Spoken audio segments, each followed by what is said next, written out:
अगर आप मेरे चैनल को पहली बार देख रहे हैं तो प्लीज़ आगे बढ़ने से पहले इस वीडियो को लाइक करें और चैनल को सब्सक्राइब करें। अगर आप एक न्यू यूज़र हैं तो चैनल को एक्सप्लोर करें, आपको सारी चीज़ें मिल जाएंगी अल्गो ट्रेडिंग से related.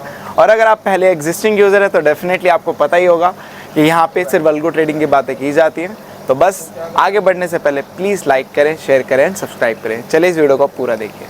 Hello everyone, welcome back again with another daily PNL video. तो भाई आ गए एक और पीएनएल वीडियो में बात करते हैं आज की मार्केट की। तो भाई आज की मार्केट में अगर आप बात करोगे तो आज काफी एक मैं बोलूंगा ऐसा लग रहा था जिस तरीके की मार्केट ओपन हुई थी कि आज काफी साइलेंट डे होने वाला है, बट जिस तरीके से मार्केट ने परफॉर्म किया तो भाई आज सच में मैं बोलूंगा जैसे एक सरप्राइजिंग डे होता है ना कि सरप्राइजिंगली आज मार्केट ने वो परफॉर्म किया, तो आज मार्केट ने बिल्कुल वैसे ही परफॉर्म किया। आप देखोगे मार्केट ने आज ऑलमोस्ट 24,683 पे क्लोज किया, मतलब 250-300 पॉइंट की गिरावट, ठीक है। बट जिस तरीके से मार्केट स्टार्ट हुआ तो दैट वाज समथिंग डिफरेंट। तो जिस तरीके से मार्केट खुला और जिस तरीके से मार्केट क्लोज हुआ तो भाई ये काफी अनएक्सपेक्टेड था। और मैंने आपको शायद कल की ही पीएनएल वीडियो है तो आप पीएनएल वीडियो कल जाके देखना। मैंने आपको एक चीज बताई थी कि surprising move, surprising in the sense के आप बोल सकते हैं वो एक्सपेक्टेड मूव किसी भी डायरेक्शन में जब आता है उसके बाद चीजें कंटिन्यूएशन में जाती हैं। तो कल मैंने बताया था कि मार्केट पहले मूव करता है, उसके बाद फिर कंसोलिडेट करता है, उस लेवल को होल्ड करता है, फिर वहां पे थोड़ा थोड़ा टाइम पास करता है, उसके बाद एक स्टेज आती है जहां पे मार्केट आइदर साइड मूव करता है जहां पे उसको जाना होता है ट्रैप के बाद, मतलब ट्रैप के बाद। अब यहाँ पे जब जब वो जाता है तो उसके नेक्स्ट स्टेप में आपको एंटर करना है कि वहां अब मार्केट उस डायरेक्शन में जा रही है, मतलब वो कंफर्म कर रहा है मार्केट। क्योंकि काफी लोगों का डाउट ही था सर एंटर कब करें, क्योंकि प्रॉब्लम अभी के टाइम की जो मार्केट की यही है एंटर कब करें। क्योंकि यहाँ पे मार्केट क्या करता है, ट्रैप जोन क्रिएट करता है, वहां पे टाइम पास करता है, आपको फील करा देता है कि हम बस यही अब यही है वो लेवल जहां से हम सीधा ऊपर की ओर फटने वाले हैं या फिर नीचे की ओर फटने वाले हैं। बट उसके बाद क्या करता है मार्केट एक सरप्राइज मूव देता है, उसके बाद पूरी डायरेक्शन चेंज करके फिर वहां पे 2-3 दिन तक डायरेक्शन में रहता है। अब यहाँ पे वही चीज है, अब यहाँ पे आप लोग एंट्री कर सकते हो। अब यहाँ पे मार्केट ने बता दिया कि किस डायरेक्शन की ओर मार्केट का झुकाव है। अब 24,800 अब आपके लिए जो बनेगा रेजिस्टेंस, मुझे लगता है खतरनाक रेजिस्टेंस बनने वाला है यहाँ पे। अब हार्ड टू हार्ड क्या हो सकता है कि एक बार मार्केट थोड़ा सा ऊपर आ सकता है 24,800, 850, 900 के आसपास, फिर एक बार मार्केट आ सकता है। क्योंकि मार्केट ने देखो आप कल भी जो क्लोजिंग की थी वो 24,000 मतलब नीचे ही की थी, 24,900, 950 के आसपास क्लोजिंग की थी। और कल भी मैंने बोला था कि अभी कंफर्म होने दो इस चीज को, और कंफर्म हुआ। अब आप देखोगे यहाँ पे कंफर्म करके मार्केट ने अगर नीचे क्लोजिंग दी है तो यहाँ पे फिर आप लोगों के लिए रास्ते नीचे के लिए ज्यादा खुले रेदर देन ऊपर की साइड। अब यहाँ पे मार्केट बस ज्यादा से ज्यादा ऊपर और एक बाउंस बैक ले सकता है जस्ट फॉर रिट्रेसमेंट। उसके बाद फिर जब मार्केट नीचे आएगा तो वो कंफर्म होगा। बट अभी भी जो यहाँ पे अब कल जैसे मार्केट ओपन होगा तो आप लोग लाइव मार्केट में भी 24,800, 850 का स्टॉप लॉस लगा के आप वहां पे पोजीशन क्रिएट कर सकते हो। अब टारगेट कितने हैं, क्योंकि टारगेट की अब यहाँ पे बात है। तो देखो यार, टू बी वेरी ऑनेस्ट, मुझे यहाँ से टारगेट अब बहुत बड़े नजर आ रहे हैं। अगर मार्केट कल भी इसी तरीके से परफॉर्म किया रिट्रेसमेंट लेके, तो अगर मार्केट 25,000 के अब जितना नीचे रहेगा ना, अब यहाँ से टारगेट सुनो। पहला टारगेट तो मुझे सीधा यही दिख रहा है, ये वाला 23,800। मुझे सीधा, मैं बड़े टारगेट की बात कर रहा हूँ क्योंकि यहाँ पे बड़े टारगेट की बात इसलिए की जा रही है क्योंकि अब मार्केट 100, 200, 150 पॉइंट का अब नहीं रहा। अब मार्केट यहाँ पे जो चलता है आपका एक एक दिन में 400 पॉइंट का भी नीचे फॉल देने के लिए दम रखता है। तो यहाँ पे अब वो बात नहीं है कि अब 1,000 पॉइंट गिरने में 2 महीने लगेंगे, ऐसा कुछ भी नहीं है। अब यहाँ पे पहला टारगेट तो मेरे लिए 23,800 है। फर्स्ट ऑफ ऑल 23,800 पे कहीं ना कहीं मार्केट थोड़ा टाइम पास करेगा, आप देखना वहां पे भी ट्रैप करेगा और वहां पे कहीं ना कहीं मार्केट 23,800 से 24,000 के ऐसे जो रेंज बनाएगा 1-2 दिन वहां पे तंग करेगा। बट उसके बाद अगर 23,800 के नीचे निकले तो मुझे लग रहा है फिर वापस से हम 22,800 पे हम सीधा आपको आते हुए नजर आएंगे। जैसे कि ये आपकी रैली गई है, अगर आप देखोगे ध्यान से, अगर मैं जस्ट नॉर्मली एक बात करूं एक लाइन की, तो आप देखोगे it's kind of this, it's kind of this. अब हम क्या कर रहे हैं, एक राउंडिंग टॉप हमने बना लिया, राउंडिंग टॉप। अब सीधा हम धीरे धीरे धीरे धीरे धीरे धीरे धीरे धीरे धीरे वापिस से हम यहाँ पे ऐसे करके आएंगे। तो ये स्ट्रक्चर जो यहाँ मैंने आपको पहले भी बोला है, कभी भी मार्केट अगर स्ट्रेट लाइन में ऊपर जाता है तो वापस से उसी तरीके से नीचे भी आता है। फर्क बस इतना होता है कि देखना होता है कि मार्केट अब धीरे धीरे आ रहा है। जैसे मोस्ट ऑफ द केसेस में मार्केट जल्दी आ जाता है, बट कभी मार्केट टाइम पास ऐसे करके, मैंने पहले भी कॉन्सेप्ट समझाया हुआ है, time pass time pass time pass time pass time pass करके फिर नीचे आ रहा है, ठीक है। या तो फिर मार्केट क्या करता है एकदम जल्दी जल्दी, फिर जल्दी जल्दी, फिर ऐसे करके नीचे आ जाता है। तो अब देखने वाली बात है कि मार्केट जल्दी जल्दी नीचे आएगा या फिर मार्केट एक ही बार में टप्पा मारेगा। तो अब ये देखना पड़ेगा कि मार्केट कितनी बार में आएगा। अब यहाँ पे 22,800 के मुझे सिंपल सिंपल टारगेट नजर आ रहे हैं। और अगर यहाँ पे 22,800 अगर टूटा, जो कि बहुत ही हाई चांसेस होंगे टूटने, क्योंकि ऑलरेडी मार्केट यहाँ पे टाइम पास कर चुका है, तो आपको वापस से 21,800 के लेवल दिखेंगे। तो मतलब हजार पॉइंट के अब आपको यहाँ पे लेवल दिखते चले जाएंगे। मतलब 24,800 के नीचे 23,800, 23,800 के नीचे 22,800, 22,800 के नीचे 21,800। अब आपको यहाँ पे हजार पॉइंट के टारगेट रखने हैं। तो यहाँ पे जो पोजिशनल प्ले करना चाहते हैं तो वो भी कर सकते हैं। बट अभी के लिए मुझे जो बेस्ट टाइम लग रहा है अभी का, जहां पे मार्केट अभी आपको अच्छे खासे पॉइंट दे सकता है, तो ये यहाँ पे आप परचेज कर सकते हो एक पुट, और पुट लेके आप छोड़ सकते हो, क्योंकि यहाँ पे पूरी उम्मीद है कि एक मार्केट थोड़ा सा बाउंस बैक लेके वापस से नीचे आ सकता है। तो कहीं ना कहीं मुझे थोड़ी सेफर साइड की गेम नजर आ रही है, और काफी सही मुझे मामला लग रहा है कि अब थोड़ा सा यहाँ पे पोजिशनली पैसा बन सकता है। ठीक है, बाकी फाइनेंशियल्स की बात करूं तो भाई देखो ये भी नीचे की तरफ ही है। अब आज सबसे बड़ी बात थी सेलिंग आने की, मिड कैप ने आज देखो कंफर्म किया।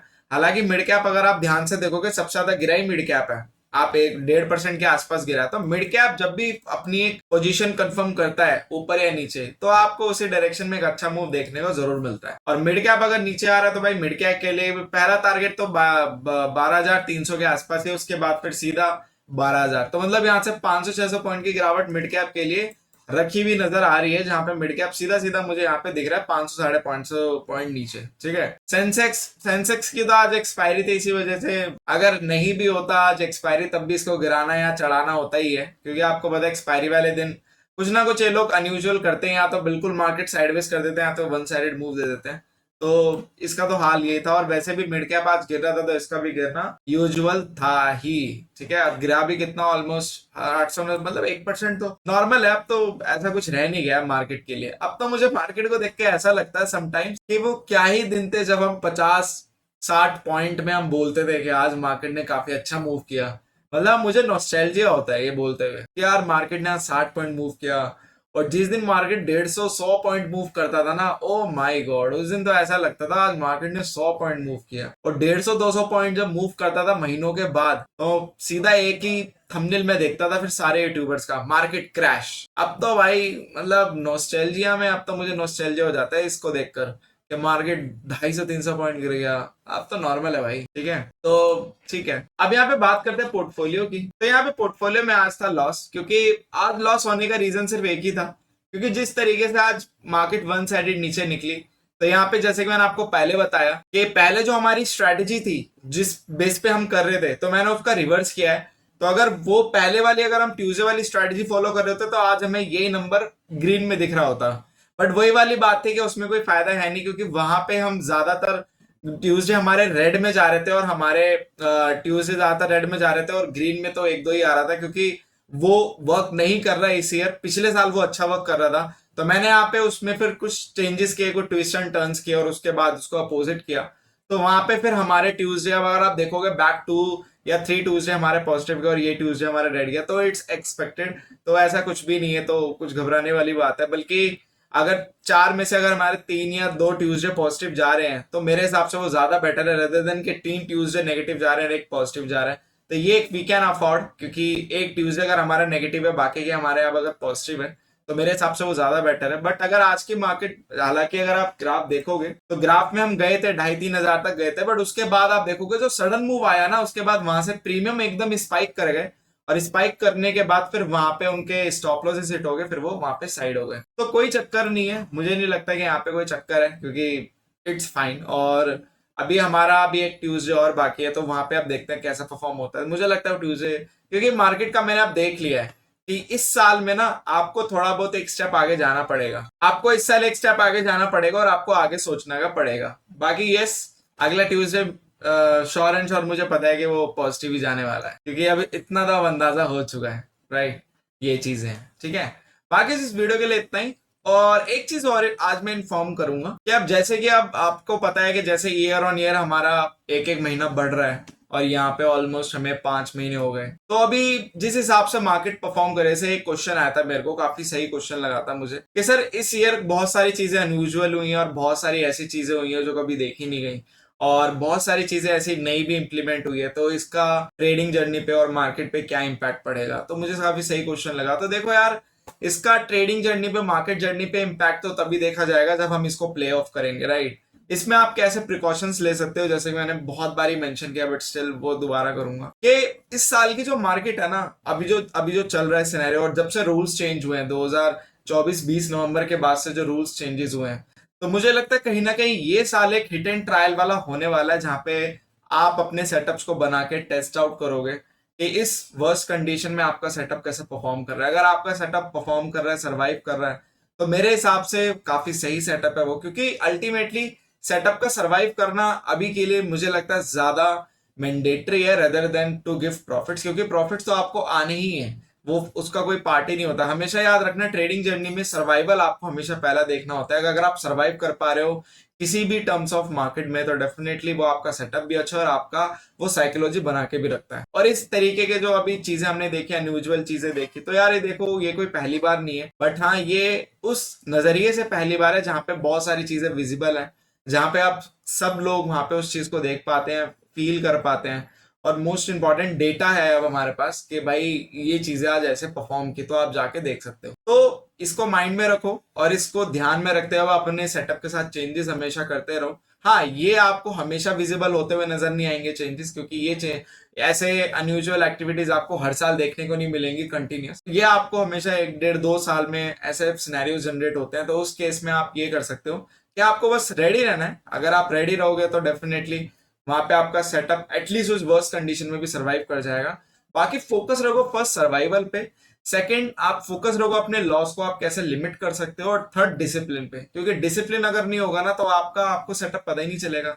अब जैसे कि हम डेली ट्रेड करते हैं, डेली चीजें देखते हैं, तो हमें पता चलता है कि भाई हाँ, यहाँ पे हम प्रॉफिटेबल अगर हो पा रहे हैं तो क्यों हो पा रहे हैं, हम यहाँ पे हमारा सेटअप कितना कारगर है या नहीं है, तो वो सारी चीजें आप लोगों को यहाँ पे पता चल जाती है। अगर आप ट्रेड ही नहीं करोगे और आपको यहाँ पे डिसिप्लिन ही नहीं फॉलो करोगे, तो मेरे हिसाब से आप कल से ही लॉस में आने वाले हैं। तो वो चीज आप ध्यान में रखो। तो ये चीजें चलती रहेंगी, बट आपका सेटअप कितना अच्छा है या नहीं है, तो उसको टेस्ट आउट करो और डेफिनेटली वहां पे डिसिप्लिन फॉलो करके उसके बाद अपने सेटअप को लॉन्ग एंड लॉन्ग टाइम तक आपको चलाना है, तभी आपको पता चलेगा कि वो सारी कंडीशन में कैसे परफॉर्म करता है। ठीक है, और याद रखना, मार्केट हमेशा डायनेमिकली चेंज होती है, तो मार्केट चेंज नहीं होती, रूल्स चेंज होते हैं, उसी हिसाब से फिर मार्केट अपने रुख बदल देती है। ये काफी लोगों का ये भी मिथ है, जैसे कि एक सबसे बड़ा मिथ यही है कि कोई भी सेटअप लॉन्ग टाइम तक प्रॉफिट नहीं दे सकता। तो ये भी एक बहुत बड़ा मिथ है, ये झूठ है। कोई भी सेटअप लॉन्ग टाइम क्या लाइफ टाइम आपको प्रॉफिट दे सकता है। आप कभी थोड़ा दिमाग लगाओ, आप सपोज करो कि ये थ्योरी कैसे गलत है। ठीक है, मैं आपको एग्जांपल दे रहा हूं तो आप कैच कर लोगे थॉट। आपको पता है पहले जब हम एक्सपायरी एल्गो प्ले करते थे, जहां पे हमारी हर दिन की एक्सपायरी एल्गो थी, अब आप खुद मुझे बताओ कि अगर मान लो रूल्स चेंज नहीं होते, तो क्या आप लोग उस एक्सपायरी सेटअप को ट्रेड करना बंद कर देते? इज दैट पॉसिबल कि आप अपने एक्सपायरी सेटअप को क्लोज कर देते? एक्सपायरी सेटअप जब रूल्स चेंज हुए, चेंज होने के बाद जब एनएससी ने, सेबी ने जब अपने नए रूल्स लॉन्च कर दिए, उसके बाद ही तो आपने वो सेटअप को ट्रेड करना बंद किया। उसके बाद आपकी मजबूरी हो गई दूसरे सेटअप पे शिफ्ट करने की। अदरवाइज अगर वो रूल्स नहीं आते तो आप लोग वही सेटअप अभी ट्रेड कर रहे होते। तो किसकी वजह से हम चेंजेस करते हैं? वो क्या रीजन होता है जिसकी वजह से हम अपने सेटअप को लॉन्ग टाइम तक प्रॉफिटेबल में नहीं रख पाते? वो क्या रीजन है जिसकी वजह से हम बोलते हैं कि मार्केट डायनेमिक्स है? वो यही रीजन। अगर यहाँ पे हमारे रूल्स चेंज ना हो 10 साल 20 साल तक, वट जो भी है, तो हम अपने एक ही सेटअप को चलाते ही रहेंगे और वो आपको हमेशा प्रॉफिट्स देता ही रहेगा अगर वो सेटअप अच्छा है तो सेटअप कभी वेस्ट नहीं होते हैं। आपके जो मार्केट में रूल्स आते हैं ना, उसकी वजह से मार्केट डायनेमिक कहलाती है और उसी की वजह से ही आपके सेटअप यहाँ पे डिक्लाइन हो जाते हैं। अदरवाइज अब कल से एक रूल आ जाए कि वापस से एक्सपायरी सेटअप फिर से ला रहे हैं, तो हमारे पास तो है ही ऑलरेडी, हम वापस से उसी सेटअप को फिर से चलाएंगे। तो यही होता है ना। तो कभी भी सेटअप आपके डिक्लाइन नहीं होते हैं, हमेशा रूल्स आने के बाद मार्केट वहां पे आपके सेटअप को डिक्लाइन कर देती है। तो ये चीज होती है। तो ये अपने माइंड में कुछ छोटे छोटे चीजें हैं जो फंडामेंटल्स हैं, आपको हमेशा याद रखने हैं। अगर आप वो चीजें याद नहीं रखोगे तो आपको वहां पे बहुत दिक्कत होने वाली है। ठीक है, और ये सारी चीजें आपको किताबों में शायद ही मिले, तो इसलिए प्रैक्टिकल लर्निंग हमेशा अपने साथ रखें। तो इस वीडियो के लिए इतना ही। Thank you so much for your love and support. Just make trending awesome with us. Will see in the next video.